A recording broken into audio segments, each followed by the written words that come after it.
जब सुमंत्र ने राम से कहा कि महाराज उन्हें बुला रहे हैं, तब राम महल की ओर चल दिए। लक्ष्मण भी उनके साथ थे। राम समझ नहीं पा रहे थे कि पिताजी ने अचानक मुझे क्यों बुलाया है। राम के महल पहुंचते ही उन्होंने सभी को प्रणाम किया। राम को देखकर राजा दशरथ बेहोश हो गए। होश में आने पर भी वे कुछ नहीं बोल सके। राम ने पूछा कि क्या हुआ है पिताजी, आप मुझसे बातें क्यों नहीं कर रहे हैं। इस पर कैकेयी ने कहा, मैं बताती हूँ। वो कहती है कि महाराज ने मुझे 2 वरदान दिए थे और आज जब मैंने उनसे ये वर मांगे हैं तो वो इससे पीछे हट रहे हैं। ये रघुकुल रीति के विरुद्ध है।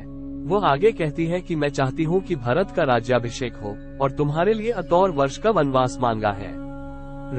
जब राम ने माता कौशल्या को वनवास के बारे में बताया तो वो सुध खो बैठी। उनका मन था कि वो राम को रोक ले।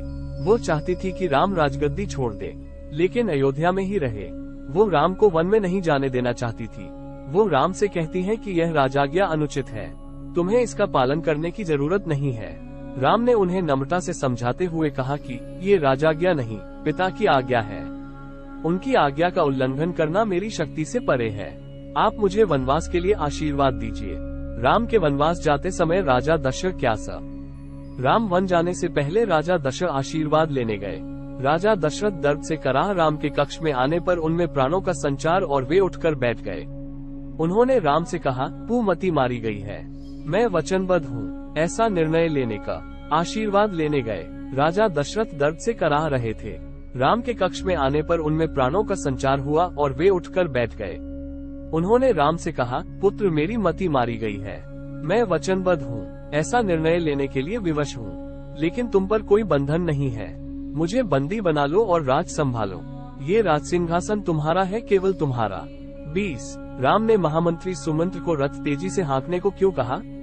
उत्तर, राम जब महल से निकलकर वन के लिए जा रहे थे तब सुमंत्र रथ लेकर बाहर खड़े थे। सभी रथ से वन की ओर जा रहे थे। सभी अयोध्यावासी राम को रोकने के लिए रथ के पीछे पीछे चल रहे थे। माता कौशल्या और पिता दशरथ भी उनके पीने तो बूढ़े, बच्चे, महिलाएं, पुरुष थे। सभी की आंखों में आंसू थे। ये दृश्य देखकर राम विचलित और भावुक हो गए थे। उनसे ये सह नहीं जा रहा था। कोई भी रथ के पीछे न भाग, इसलिए राम ने महामंत्री सुमंत्र को रथ तेजी से को कहा।